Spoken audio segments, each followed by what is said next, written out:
好，大家好啊！我係老友啊，多謝大家嚟呢個澳門中星商場觀音仔啊！今日同大家分享心無掛礙啊！呢句話係來自《盤若波羅蜜多心經》入邊一句話嚇。首先同大家分享個心字啊！咁心呢，咁我哋好多人都認為咧，我哋每個人嘅身體入邊都有個心啊，或者心臟啦會識跳嘅嗰部分啦，叫心臟啦，喺個人體入邊啦，係嘛？即係等於供血俾你即係等於泵啲血出嚟泵到去到啲某個部位啊，佢就會感覺佢心臟入邊會跳動，係咪？即係啲脈喺度跳動，所以嗰個心臟咧就係等於我哋人體嘅一部分，係咪？就係咧講我哋人入邊個心咧就係講心情。你嘅心情靚唔靚啊？你嘅心啦，你嘅心有冇我㗎？咁你而家冇乜我啊？你嘅心咧有時咧對咗你嘅思考、你嘅思想係咁嘅喎。所以個心咧覺得我哋形容個心咧就係代表我哋嘅思維嘅總體啊。用心去諗啊。其實諗咧有啲人話用大腦用頭去諗嘅啫嘛。你心心憑心啊嘛。咁其實又各有分開嘅喎。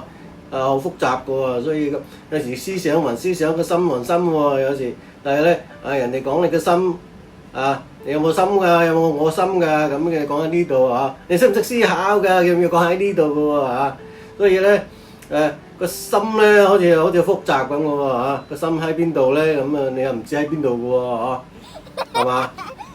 你嘅心去咗邊度啊？咁你瞓覺嗰陣時好攰嘅咁揼低就瞓㗎啦，邊度用心瞓嘅啫使乜用心瞓嘅啫你瞓攰到死咁揼低就瞓㗎啦理得你用心去瞓咧，仲要用個心去瞓咩所以咧有時咧究竟咧個心喺邊度咧就唔知㗎喎咁通常我哋都覺得我哋嘅心咧就係喺個人嘅頭個部位同埋個心嗰度或者一個整體咯咁當係心咁啦通常我哋咁咁認同嘅係咪？即係你個心喺邊度啊？咁人哋話心喺呢度，拍晒心口喎。咁即係掂水啦，咁係嘛？即係但係佛教咧覺得係我哋人咧無心等於無心睡眠咁你瞓覺點會用心去睡眠咧？係咪？你攰到死揼低就瞓㗎啦，係咪？何來用心去瞓覺係咪？好自然咁瞓覺就係瞓覺係咪？所以我哋佛教講咧係無心㗎，只不過我哋用個假心去講述我哋真係冇心。既然冇心就係冇心，點解要用個心去講解你個冇心咧？就係嘛？啱唔啱先？即係意思咧，即係嗰啲喺我哋嗰啲竹嗰啲 bamboo 即係攞嚟建築嗰啲竹咧竹入邊係吉㗎嘛，空心㗎嘛，就等於嗰啲瓦呢啲舊底嗰啲起屋嗰啲。喺個房間嗰啲入邊咪又係空心嘅係咪？咁樣吸住一個咁樣揼住咁流啲水落去，咁中間流嗰啲跟住又呢度中間一個咁托住佢，咁樣流啲落雨嗰啲雨水就會流落去啦，係咪？無心嗰啲竹，如果人哋話啲嘢打到你咧，嗰啲係無心之過係咪？即係嗰啲竹係無心嘅，係咪？無心即係佢奉獻出嚟嘅，即係形容嗰啲竹咧，就係任人。利用就係即係食又得，攞嚟做建築又得，乜都得呢啲全部都係攞嚟用嘅。嗰棵竹就係奉獻嘅，即係無心。即係講形容嗰個佛教形容佢係一個好偉大嘅奉獻嘅嘢，係咪？就等於觀世音菩薩咁樣，即係有求必應係咪？求生仔咁求咁有拜觀音啦咁係咪？即係等於奉獻咁啦，無心嘅即係隨你所願啦，係嘛所以咧個心咧，其實咧佛教係認為無心嘅咁點解你話無心？你話你人係冇心嘅，點解人哋會思考會諗嘢係咪？會爭到死，走到入骨係咪？打你點會痛咧打你痛係因為你個人咧為咗自己保護自己你感到到痛苦嘅時候咧，你就會保衛自己，擋或者咩構思點樣去保護自己咁。咁就有咗產生咗思想，所謂嘅你有心一個心情去做呢樣嘢啊。所以咧，人點解覺得你自己有個心咧？即係咧嗱，當你產生一個好危險嘅情況嘅時候，你就會保護自己係咪？產生嗰個保衞自己一種思維或者思考咁啦。所以咧，你唔好覺得你自己係有心啊，唔好覺得你自己係全心去做某樣嘢。其實你係只不過係好自然咁樣啊，去保護自己啫嚇。即打你都肉痛啊！你覺得哇有人打我喎，我要保護自己喎，咁你係一種咁假設啫好正常嘅一種反應嚟嘅思考啫好正常嘅一種思考反應啫，唔係話你用心唔需要用心嘅係咪唔需要用心喎係咪？即係你計數都唔需要用心嘅係咪？你背熟就得㗎啦咪，3 7 21係咪？6 6 36走為上計咁，你背熟就得㗎啦，使乜用心啫？唔使用心嘅係咪？你行路使唔使用心啊？係咪？行路一路行一路唱歌啊，唔需要用心噶嘛。你好自然咁行啊，因為你行熟咗、行慣咗，變咗自然咧，就唔係用心啦，係咪？即係好似你設計某樣嘢，或者你要做某樣工程啊，或者咩，都係你人生嗰個經驗經歷係咪所產生嘅一種表現出嚟、做出嚟嘅一種嗰種行為啫，唔係你係用心去做嗰樣嘢唔需要用心嘅當你個人，你覺得你嘅身體需要咩你就要做咩，係咪？就有一種好自然嘅反應，就唔係話你特意你個人有個心喺度去行動去設計，係咪？咁我哋平時覺得有心咧，即係覺得係一種表象嚟嘅啫。你覺得嘅哇，你好有我心意喎，整個蛋糕送俾我同我慶祝喎，即係好表面嘅嘢。你見到好表面嘅嘢，你覺得佢係有一種策劃一種好周全嘅思維咁。你覺得佢係一種用心去做嗰樣嘢，你就話佢有心係咪？冇心你就話佢冇心係咪？咁有心就係有心，冇心就冇心。點解你話佢又係有心又冇心咧？如果你冇心咁弊到死啦，係咪先？你有心，你話佢好有我心喎，咁你好肯定咗有一個心喺度啦。跟住你話佢冇心咁個人究竟有冇心咧？佢有冇心咧？有心嘅就好正常啦，一個人正常係有心㗎，有肝脾肺腎咁啊。突然間你話佢冇心咪大鑊啦，係咪先？冇心又冇肝咁咪大鑊，係咪？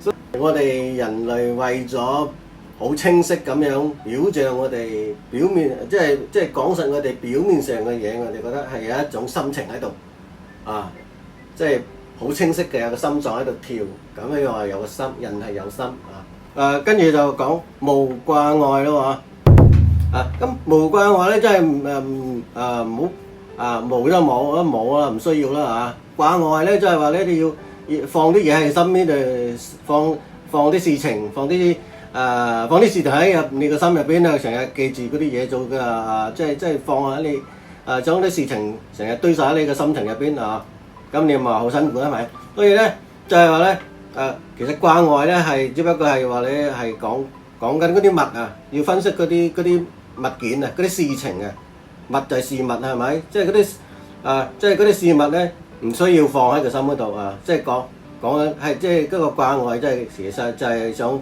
講明嗰啲事物物咧就係話咧物咧有冇件物品啦某個人或者某張凳或者某個花樽又或者某個名貴嘅物件咁啦又或者事物啦事物即係某件事即係又或者話講完呢個事件又或者嗰個故事咁啦或者即係新聞咁啦所以嗰啲事物咧就事與物一齊嘅咯因為嗰啲嘢咧先係放喺我哋心入邊噶嘛，我哋平時諗嗰啲嘢就係嗰啲嘢嘛，係咪？即係無掛礙咧，即係唔好放喺嗰度唔值得放喺嗰度就係咁咁物咧今日點解唔好放喺心入邊咧？其實講物件咁一件物件咁紙巾咁或者你有個手錶或者手機咁你成日諗住紙巾、手機、錢包咁。你每行一步，你都將嗰啲嘢放喺個心入邊啊！咁個心就黑晒啦，係咪？咁做咩啫？你袋放喺嗰度，跟住行路行去到嗰度做咩事咧？咁你又將啲事放喺邊度？咩都每行一步，你都諗住紙巾、手機、電話咁樣成日諗住嗰啲嘢，一陣去到嗰度做嗰啲嘢，咁你咪個心咪塞晒好攰嘅，係咪？係嘛？咪好攰咯，係嘛？所以我哋唔需要成日諗住嗰啲嘢啦，自然咁放喺自己身上，就行去做嗰樣事情，好自然咁行過去處理嗰樣事情，係咪？所以唔係樣嘢都放喺個心嗰度，咁塞晒咁啊，係咪先？所以咧，我哋做事咧成功咧就係要專一咧，其實就冇咁多心你有一個心已經好多噶啦，仲有咁多心，更加辛苦啦，係咪？所以呢個經文咧，心無掛礙咧，就係叫我哋咧要做事專一啲如果太沉重嘅話，個人咪變咗好疲累啊，好疲倦啦，係咪？係嘛？所以咧，心無掛礙咧，就叫我哋要放下簡單輕裝上路，係咪？去為咗更好嘅生活，更好嘅個身體為咗我哋人生嘅更好嘅未來，更好嘅健康，就係咁，係咪？所以心無掛礙咧就係講明嗰啲事物要點樣睇法對事物點樣比較周全嘅睇法去理解呢隻事同物，係咪？有句經文叫做心能轉物，則同魚類如果我哋將所有事情放低嘅話，我哋就可以嚟到我哋原來嗰種健康，原來嗰種快樂邊種健康，邊種快樂，就好似一個 BB 一出世咁樣，係咪？咁開心，咁健康，唔係等於我哋老咗嗰種老態又多病痛，係咪？又多思想負擔，係咪？就唔好啦嘛，係咪？我哋心無掛礙有咩好處啦？心無掛礙，學識呢個佛法，心無掛礙有咩作用咧？對我哋人生有咩益處啫？你講咁耐嘅，咁有咩好處先得㗎？有咩質素先得㗎？係咪？有啲人係咁講㗎，係咪？仲有一句佛偈叫做忍無忍，即是空亡有咩意思咧？就係話咧，我哋了解點樣為之真正放下我哋點解學識點樣去放下，先係真正嘅效益，就係真正嘅效用即係等於我哋了解我哋自己，我哋先係做翻我哋原來嘅主人。忍無忍咧，即係其實咧，你唔需要忍嘅即係你習慣咗之後唔需要忍噶啦即係等於你去到嘅街市好腥但係你去一陣間咧就唔會覺得嗰陣味腥味噶啦係咪啊？即係嗰啲湯魚佬又係湯魚。即係佢見慣嗰啲血啦，佢就唔會驚噶啦即係咪？佢適應咗自然啦，係咪？佢就會習慣咗啦，就會冇事啦，係咪？即係將嗰種心態心境咧，即係佢慣咗，佢就會冇事啦。個人又咪就會適應咗自然，就會好好咁樣生活啦，好咁樣去發揮佢個作用啦。就好似人哋話練鐵布衫咁打你啊嘛，係嘛？但係你都拖打你係好痛嘅喎，係咪？但係佢哋經過鍛鍊咗之後咧，話刀槍係嘛頂得住嘅喎，即係等佢適應咗個自然，佢就會解決咗佢嗰個身體嘅難題啦。講到尾就係我哋要慢慢練出嚟嘅去適應出嚟嘅。咁你氣功、鐵頭功嗰啲點解會打點解石頭咧？係咪？啲科學研究咧，因為佢個頭骨比平常人厚3倍嘅。因為佢適應咗嗰個硬度咧，佢就會有嗰種威力，就可以碰亂嗰個磚頭啦嘛。鐵頭功係咁嚟噶嘛，係嘛？所以咧，就忍無忍。一開始忍得多咧，都唔需要忍啦，係咪？適應咗啊嘛，係嘛？忍無忍啦，係咪？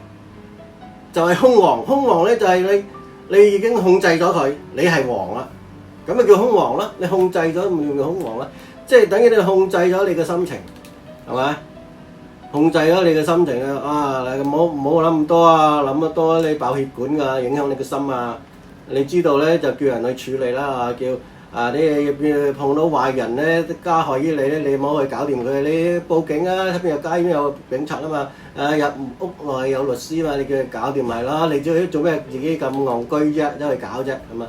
係咪？呢啲就係智慧啦，係咪？學呢啲嘢就係咁樣個你智慧嘅。智慧點嚟嘅啫？就係咁嚟嘅咯，係咪？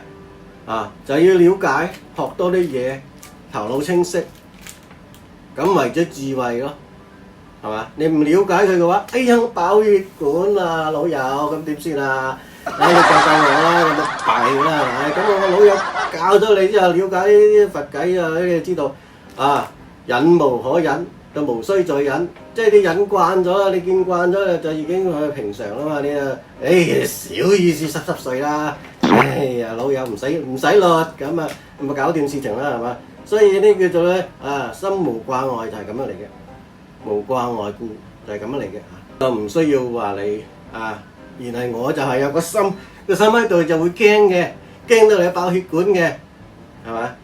一驚你就爆血管啊，係嘛？人哋都未吉到嚟，攞把刀都未打到嚟，你又爆血管啊！而家唔使搞你啦，唔使搞你，搞掂你啦，係咪先？